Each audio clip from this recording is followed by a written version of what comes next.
One of the first things we sat down and chatted about was Philippines. In our industry, we want problem solvers and thinkers. Now, people are so important. We're in a services-based business. It's all about people. We seriously looked at starting to extend our team out to the Philippines. There's nothing different about it being in the Philippines. Business Focus. Welcome to Business Focus, the podcast that helps people in business get ahead with new ideas and new tech. And we're hopefully doing it in a way that allows you to take real world applications, things you can implement in your business to get ahead.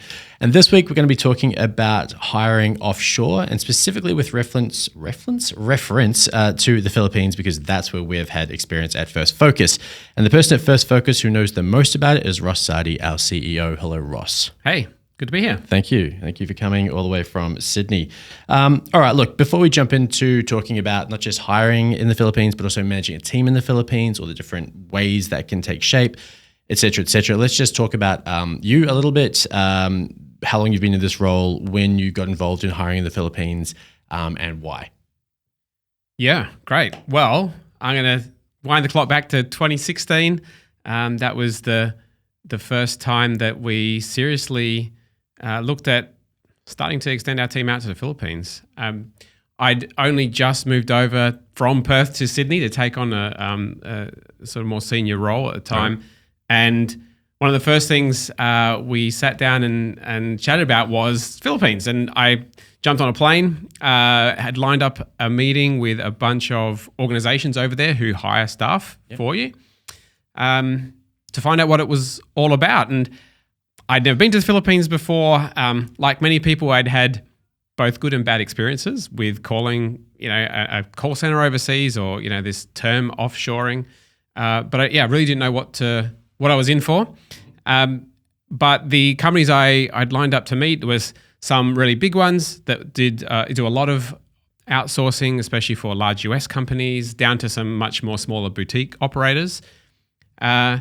But the one thing I came away with at the end of that trip, I was there for about a week, was that I didn't like what I saw. None of them really ticked the box for me in terms of, extending our team there. And I came back deciding not to do it. Okay. So just going back a step, what was the reason for going over there initially was because you were trying to solve what problem?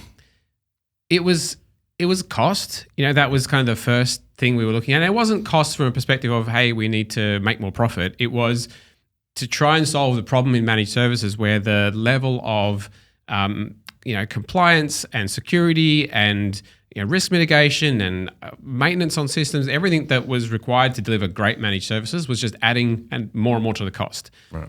But instead of trying to then put your price up and, try and solve the problem that way, we looked at cutting, the cost of some of the labor to do that work to keep our price point competitive for clients and essentially facilitate growth. Right. But despite that problem being something you need to address, you came back going, actually, the way everyone goes about it here sucks, and I wouldn't want to be in a desk at that place doing that work. Yeah. So you came back, and then what? Yeah, I mean, as I said, the places were, these rows of desks or standard of offices where I wouldn't be comfortable working. And I didn't feel like it fit our company culture and our people so important. We're in a services-based business. It's all about people. And I couldn't see it working for us. And so, like you said, came back and sort of just parked it and go, okay, well, that's not for us. Let's move on. Mm-hmm. But that didn't last very long because it was only 6 months later, I think, where a customer came to us and saying, hey, we've got our own staff in the Philippines and we want to reduce the cost of our service desk and we want to do it in the Philippines. And so it was a good entry, I guess, to have a customer that was interested in exploring it with us, where I then went back and talked to a couple more providers to more seriously look at doing it, this time with a real reason to, because we wanted to retain the customer. Yeah, sure. What industry were they in out of interest? They were outsourced payroll. Oh, right. Okay. Yeah. So they had a large team in the Philippines themselves, a couple of hundred staff. Yep. And so their thinking was, hey, if this is good enough for us internally and for our customers, it should be good enough that our internal IT is done like this, and we need to reduce some costs. Right. Okay. Well, that's actually a really nice segue into, because that's outsourced. That's BPO, like that's actually going, hey, we're outsourcing payroll as a function, right? Yeah, exactly. So okay, let's talk about the different forms or shapes that this whole idea can take, whether it's the Philippines, wherever. Let's talk about BPO versus, I guess, hiring via someone else versus hiring directly, and the forms that those can maybe take. Yeah. So, I guess where the whole BPO term came from is the idea of process outsourcing is, hey, I've got payroll I need to do, or I've got accounts payable that needs to be processed, and I'm going to outsource that as a function and pay some sort of fixed cost to do that. And the person doing it is you kind of distant from, like, okay, there's a bunch of people doing work, but they don't really work for me, right? They're doing the work on behalf of the outsourced provider. Mm-hmm.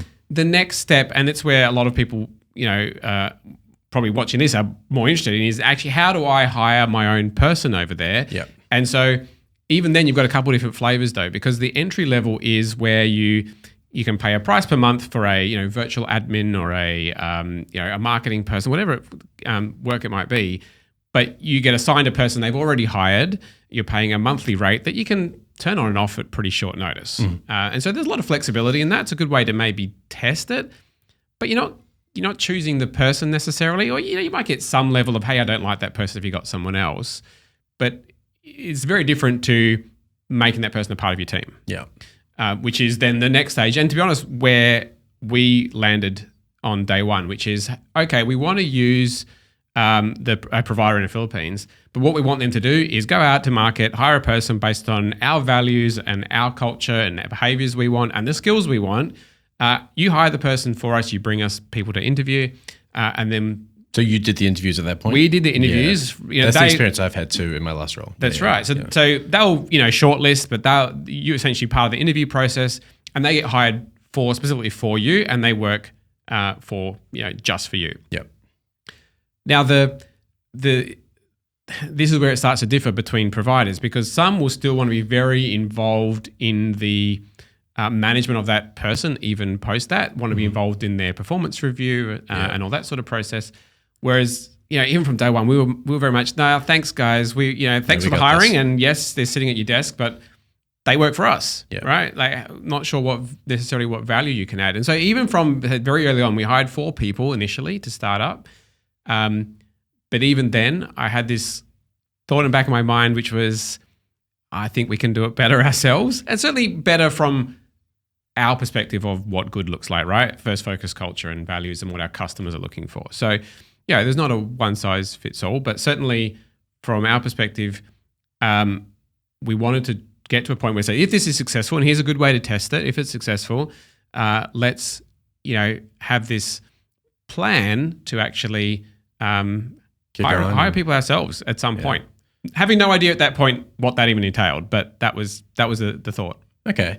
I don't think we touched on it, but from a skills shortage perspective, so 2016, 2017, a couple of years off, COVID kicking in. Yeah. Hopefully that doesn't get some sort of a tag on this on Spotify or something that sees us be buried in the search. But anyway, the skills shortage kicked in, and then really there became a need to potentially look outside of Australia to actually get the things done that you wanted to get done. Maybe before I start asking you questions about how that also affected things like work from home, and then if you weren't employing directly, what sort of freedom you had to choose how you employed, blah, blah. Let's talk about the actual skills. So in your experience, what's the range of skills that are available, and how has that changed in the time that you've been, working with people in the Philippines? Yeah, look, it's definitely evolved even over the 8 or so years that I've been going over there and talking to people over there. The big shift, like you said, happened in 2020. But even prior to that, after a couple of years of trying out, how to best integrate the team and how to best position it with customers and all those kind of things, we'd started to experiment with some other roles. And so, we expanded out into our sales support and procurement team, our finance team. Again, still roles that were fairly easy to find, but we had this idea then about, well, the challenge we have, especially at the price point or the market that we serve, is that we can't afford necessarily the CCIEs and high-level SharePoint people in Australia to meet the price point that our market is asking for. So can we actually find the more unique skills in the Philippines? And the providers we were still using at that time said, no, that's too hard. It's going to be very difficult to do. But we persisted and found the right people to start tapping into some of that more senior talent in the Philippines. And it's a big country. It's a big workforce. Those people definitely exist. Yep. The key, obviously, is to find the good communication skills along with it. And that's probably the harder part. Not actually finding the skills, but finding this overlap with the technical skills that you need, combined with the great English skills. Because the one thing for us that's obviously a non-negotiable is communication skills. Yeah, especially given that sounds like almost a consultant type role, right? They've got to be able to interact with the end users and or even with the head consultant, the person maybe doing the interaction. But that's right. I want to come back to a lot of the sort of any cultural differences about how people communicate, etc. So we'll park that. We'll come back to that because first I want to touch on what I think a lot of people watching or listening to this would want to know is at what point do you have sufficient scale to justify setting up your own business in the Philippines to employ from? Yeah. So please. Good question. And a question I asked myself many times because, when you're hiring at the style we were, which is, hey, hire a person for you, you're paying a recruitment fee to them, and then you're paying a flat fee per month per seat, right? Yeah. And that includes a desk in an office, includes the payroll and admin fee. And so, once you're getting to 10 staff and then 15 staff, you look at the admin fee and it's like, this is starting to add up, right? And so we got to about 15 staff, and I looked at the amount we were paying, and already by then had been over there a few times. I had a bit more experience about how it all works. And the trigger was actually the organization we were using. The team was out on the floor with a bunch of other companies, and I went over there and again had that same feeling I had initially, which was, it doesn't feel like First Focus, right? And I wanted to have our same dashboards up that we do in Australia and have something that actually felt like First Focus, right? And so I had a chat to them about moving out of their office, but them still doing the payroll piece to facilitate it, right? And they said, no, we don't do that. So I was like, okay, well, that answers that. Kind of sets the course for what we have to do. Okay. And so I started looking at the price of an office and, the other sort of admin roles or people that I would need to facilitate a company, the structure of it and everything. So, we ended up meeting someone that was actually happy to do the payroll piece for us while we went and got our own office. Okay. And so it actually, through conversations, I bumped into someone who helped us take that next step, which was, let's go and get our office. But it's going to take us some time to set up our own company. And so they very much transparent from day one, saying, hey, this is our intent, but in the meantime, can you guys do the payroll for us and help us recruit and everything? And they did. Okay. The place that we ended up getting our office, it's kind of a semi-serviced office. They had a parent company that also had a legal firm, which were able to help us with the setup. So conversation with the legal firm. Now I had a bit more, and we can take you through some of that. I think it's a good idea because I'd like to know things like a resident director required, from an accountancy perspective. Even Neil, our head of P&C essentially, yes, he is exactly that. He was telling me that there can also be limitations on the type of roles you can employ depending on the type of business you've set up. Is that right? Look, and I'm not obviously going to give legal advice here. There's many types of setups and company structures, and but they did change the rules a little while ago so that if you are an export-oriented business, which means you don't invoice anyone in the Philippines, right? So you're not actually doing local business, that you can have I think they call it a branch entity. So basically a branch of an international company without needing kind of majority onshore ownership and things like that. And I believe it's even maybe changed further since then. So even some non-export oriented businesses can do that, but there are different types of businesses and different rules with each one. But the path we went down was this idea of an export oriented business, which means that the shareholder of that company can be our parent company in Australia. Okay. Like you said, various rules around that but we're not allowed to, invoice in Philippine pesos in the Philippines when I do local work.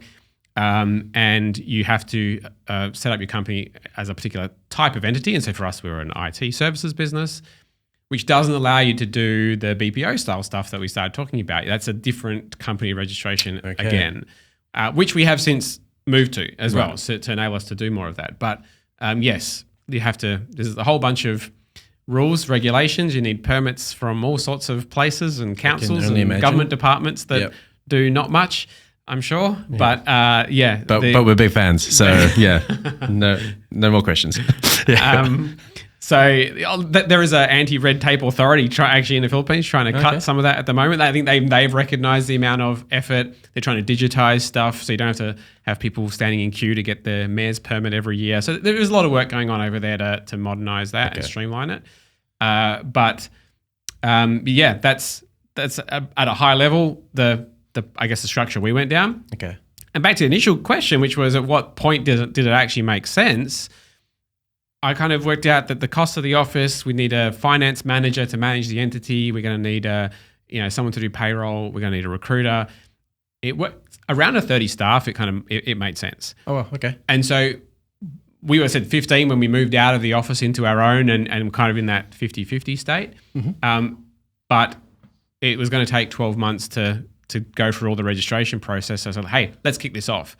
And so I think the day we kind of incorporated and actually moved into our own office, we were actually pretty close to 30 in the end. So it worked out pretty well. Okay, that's a good heads up. It's a nice solid number. I guess the thing that I'm keen to understand is there a negative to setting up your own entity, right? Like, yes, you have control around the culture you create, around the oversight, but from a scalability perspective, like you touched on the process, offshoring, outsourcing essentially, you can ramp that up, ramp that down as demand requires. But if you're looking to employ people directly, and employment laws is my next question. But when you're employing via a third party, is it easier to, as demand fluctuates to change that, or is it really just you're in and you're in?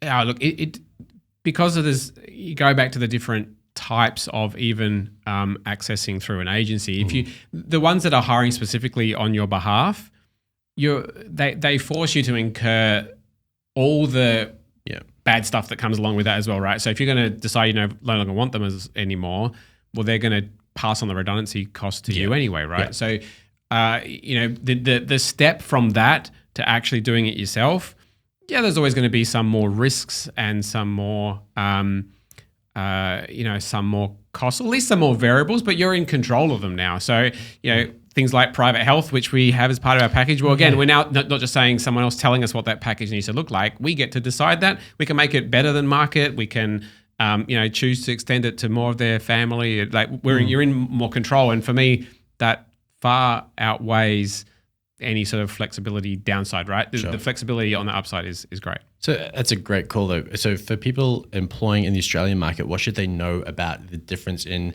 whether it's entitlements or just things that need to be provided just to make sure people have what they need in their private lives? What's the difference? You touched on private health. Private health's a big one. I mean, it's probably a little bit closer to a US like that, where the employer is, any decent employer certainly is expected to provide private health. And as the market gets more competitive over there, again, wind the clock back, it was great that you even offered private health. Now it's, but how good is your private, versus, and I prefer that provider, right? So it's definitely becoming more competitive over there. And it's a good differentiator to go, yes, we'll cover you. We'll also cover your partner, your kids, grandparents can come under a policy as well. So that's cool. There's a lot that happens around that health system because the public health system obviously not as blessed as we are in Australia with the fantastic public health, right? I mean, in past roles and even since being here, there's been people in the team that have, in some way, shape or form incurred pretty steep, charges just to be in care, in hospital on a daily basis. It's not anything like we're used to here. It was certainly a shock for me. No. So yes, right. Clearly very, very important. Yeah. In terms of leave, I think there's a difference in the way that sick leave is handled over there as well. Yeah, they don't necessarily separate between annual leave and sick leave like we do. Okay. And so you have one pool of days normally. I mean, sometimes they are differentiated on a contract, but really they're used in the same way, including that, like in Australia, unlike in Australia, we can only access annual leave, our sick leave we lose. Staff can cash out sick days. So it is one pool of leave over there. And the employer is in control of the number of days. It's not as mandated as here. Okay. Right. So it's part of the package you design is how many days of leave am I going to provide? They have a lot more public holidays than we do. And obviously not all of them fall on the Australian public holidays as well. And so there's a lot of things like public holiday trading, stuff that used to occur. But even that they've clamped down on to stop organizations using that as a way to get around paying double time for their public holidays. So you used to be able to trade, hey, work Australian public holidays or don't work Australian public holidays and trade, but they've stopped that because they want staff being paid double. So on their public holidays. So, but I think it's about 18 public holidays in a year instead of 10, but less leave days generally. Okay. So on balance, meh. On balance, it's similar, but you also have the you can have public holidays announced at short notice sometimes as well, which is great for planning a business. Yeah, great. But otherwise, you said a little different, but still overall you end up with a similar number of days of, I guess, work time in a year. Okay. And as more companies have come into the Philippines, have you seen the demand and the packages on offer improve, especially to that sort of top end of talent? Yes, definitely. Okay. COVID exaggerated that, or are we not allowed to use that word? Was that the too late now? So yes, I mean, through 2020, 2021, I think as companies realize that I can work with people anywhere, they don't have to be my office as much. It opened up people's minds a little bit more to not just anywhere in Australia, but anywhere in the world. And so one of the barriers that people were worried about in terms of using staff in the Philippines or other places before was now removed. And companies were having to shift to work with remote staff anyway. So that generally pushed up demand for staff, demand for higher end staff. And the some roles are quite, the roles that are maybe the same salary in Australia aren't necessarily the same in the Philippines. So technical roles are generally more highly paid compared to more administrative roles. Even in Australia, it might be $80,000 salary for both. In the Philippines, the technical roles probably paid a little bit more already. Right. But that's certainly increasing. Okay. And so it's the need to be competitive, be a good employer that provides a good workplace is only going to get more and more. But Australian employers already have an advantage compared to the US market over there because the majority of the market is US based, right? That's where a lot of the work is. But we have the advantage of being on a similar time zone. And so generally staff prefer to work for an Australian company than the US company. I was going to say we have an advantage because we're just better, but that too. Yeah. I mean, that. Both are good. I'm sure you might, our wide American audience. Good thing we're really not selling into that market. We just alienated like 330 million people. That's fine. Anyway. But yes, the culture is certainly a little more aligned as well as the time zone. Okay. So, yes, COVID made everyone more comfortable with the idea of remote working and employing people from other places. But what are the things that still or could have made the situation they had it not been addressed? I'm thinking about like cameras on, for example. That has always been a thing I've found a little just culturally different. Yep. Has there been anything, and even internet connections? I've had experiences in the past where it was just awful or extremely expensive to get anything that wasn't absolutely terrible. So in your experience, what have been the things that you would advise other businesses, putting that lens on it, make sure you get this right if you want to make remote working from the Philippines as effective as it can be? Yeah, from the very beginning for us, it was, like you said, every computer. And this was not that common in 2016, 2017, where we had a desktop PC still. It wasn't a laptop. And we would have a webcam plugged in, right? And so every desk has to have a camera. And that means also everyone in Australia now has to have a camera because we want to make people that are in another country feel like they're part of our offices back in Australia. So every desk has a camera, and every time we need to call someone, you video call. That I said we're a lot more comfortable with it now, but that was definitely a shift back then. And as we then went into more working from home, that was even more of a challenge because some people are not comfortable sharing the environment they work in, and I'd say that's more the case in the Philippines, that people were probably more conscious about, hey, what they're going to see, what my house looks like behind me. Surely blurred backgrounds. But and fake that's backgrounds, right. yeah. There's other ways to solve that now. We do provide, like a power and internet allowance because we do want people to have redundant internet connections. But power is probably a bigger challenge these days than internet. Oh, really? Just not a given? Yeah, it's definitely not as stable as our grid here. Okay. But speaking of which, I mean, Victoria had a recent issue, but yeah, anyway, that aside. Yeah. So, but improving. And so most of the time, internet can be solved these days. And in fact, some of our staff, they have extremely good internet, right? So better than some of our staff here. So it's not as much of a problem. It certainly used to be. But most of our staff work from home at least 50% of the time. Well, I was going to ask, is that I know how bad the traffic is in Manila particularly, right? So is there a huge value? And is it normalized now in the Philippines that working from home is just probably fine? It's become more and more of an expectation. The government was trying to actually force organizations to bring staff back to the office, because you can imagine, just like we're seeing in CBDs in Australia, right? The flow-on effect of not having, especially in the Philippines, the people that are paid well coming to the office every day to buy their lunch and to that had an impact. But they're having to relax some of that now, and it is becoming an expectation that people can work from home.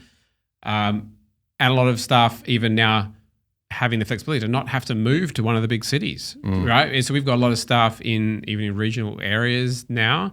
And obviously, the living costs are even lower there, right? So, having to move to Manila into one of the big cities of like Makati or BGC or Ortigas, whatever, to go and work is not the same as it used to be. With the work from home situation as well, the way it's evolved there, I found that if you had a partner employing them on your behalf, the offset for them working from home and no longer necessarily needing that seat in their office, the difference was minimal. Like, you didn't get much of a discount in my past experience, right? Yeah. So it probably adds even more weight to, if you think you can grow, if you're committed to that as a strategy, probably do it yourself, really.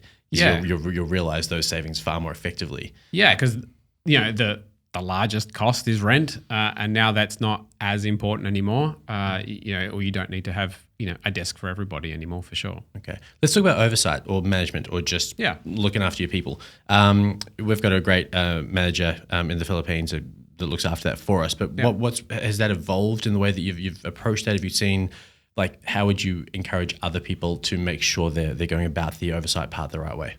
So, from early on, we wanted to have a really strong local manager. And so I think I said we hired 4 people initially. One of those was an experienced manager, because we knew that managing staff remotely, completely unsupervised, is hard.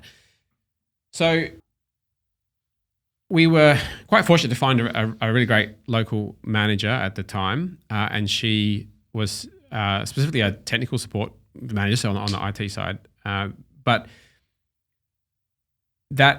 that's not enough, and yet we had to supplement that with a lot of travel. So from early on, you got to sort of invest the time. Yeah, there's money, but it's the time in getting over there. And so, yes, I've talked a lot about how video is great, but I can always, point single-handedly at the success of this was back to in the early first couple of years, going over regularly.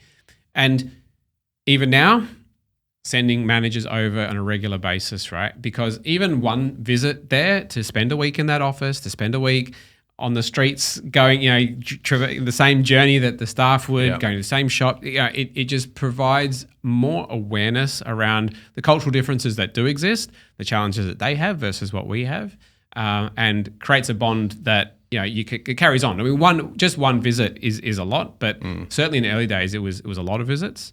Our head of support Alex spent a lot of time over there. I did multiple trips over, but said now a large number of our exec management team leaders have been over, and will continue to do that. We've also, more recently started bringing staff the other way as well. Every year getting, at least a number of staff to come over and visit our offices in Australia as well.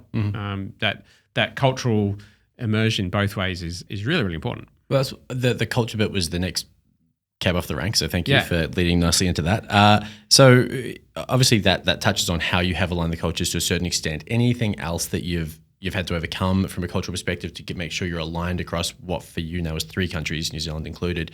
What are the pitfalls? What are the things that have made it work?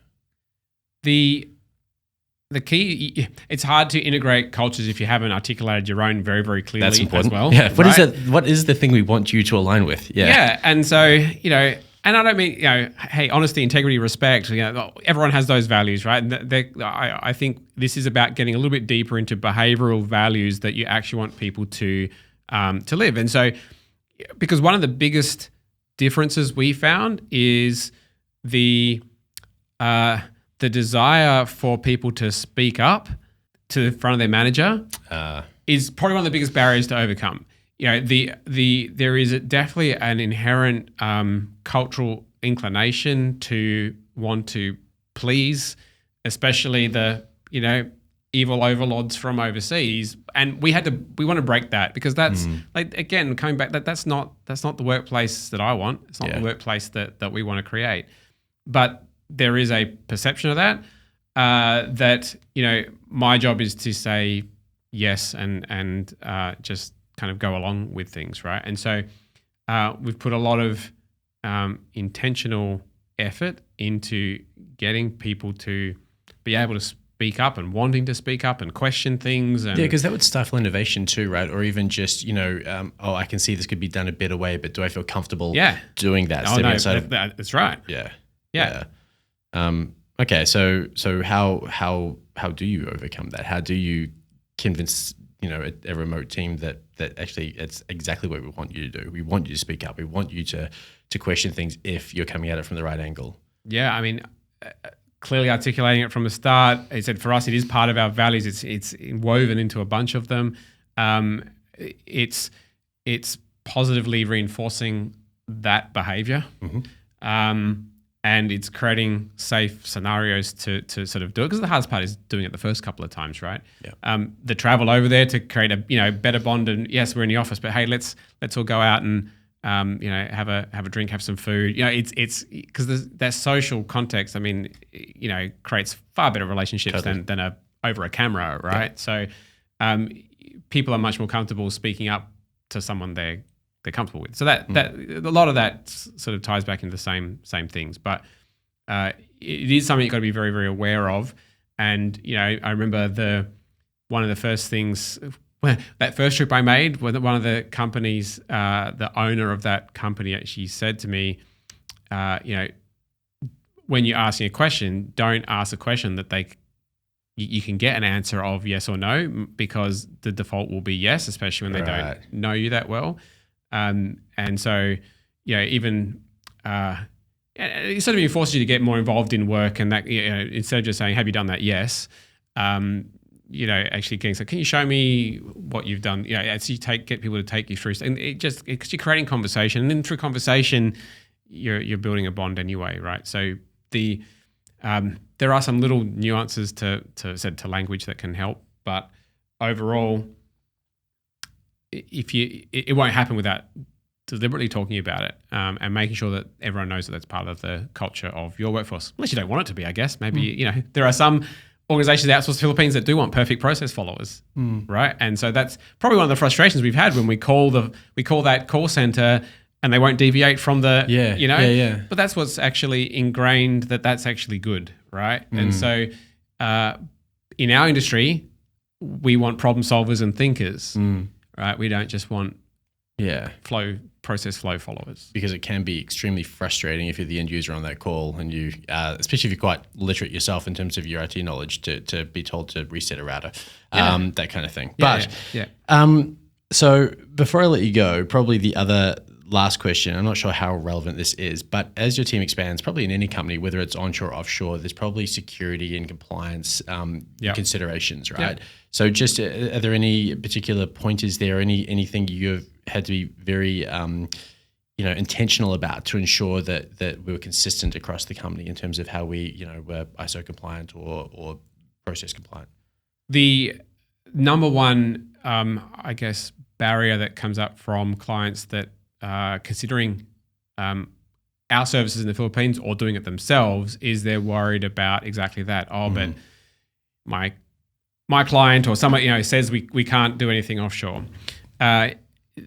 What they're generally concerned about is things like where the data is, and rather than where the person is. Because again, if you're thinking about, well, I'm actually can't be offshore, the fact that someone lives in the Philippines is no different from the fact that you can't check your email while you're in Singapore or the US or anywhere else, right? So generally it's all about data, access to data, and the fact that the person is in the Philippines is we certainly have an advantage having the staff directly employed by us, because you're introducing a contractor risk, I guess, if you're using an outsourced provider, but that's the same as using a contractor anywhere else. So making people comfortable with the fact that data is what's actually secure, that people that are working in the Philippines, whether they're obviously in the confines of an office or if they're at home, that that workstation is secured in the right way, that you don't have random people being able to access that device. There's nothing different about it being in the Philippines. Yeah, it's a mindset to a large degree, isn't it? It's mindset, and the people that ask about that forget that we're also in New Zealand, and that's also another country as well. Yeah, great country though. Great country. Definitely not biased. No, you're right though. It is. It's kind of like back in the day. I remember being in a company and one of the owners was just not convinced the cloud was a safe place for data. I'm like, well, what do you think banks are? Like, how do you think that's working? Like, it's just getting them aware of the reality of the current situation, and that extending on it probably isn't the end of the world. Yeah. But yeah. Okay, cool. Right. Well, let's wrap that up there because, that's all the time we've got. So look, if you have any questions around outsourcing, I would suggest that you reach out to Ross on LinkedIn, probably. Yeah, for sure. Yeah, Ross Sardi, because if you reach out to me, I'll just point you at Ross. Before we go, big favor, if I can, if you could rate us on Spotify, iTunes, or wherever you watch this, that would be a huge help. Like it on YouTube as well, if you like. That would help us get put in more people's feeds. Thank you very much for watching. We'll see you again in 2 weeks' time.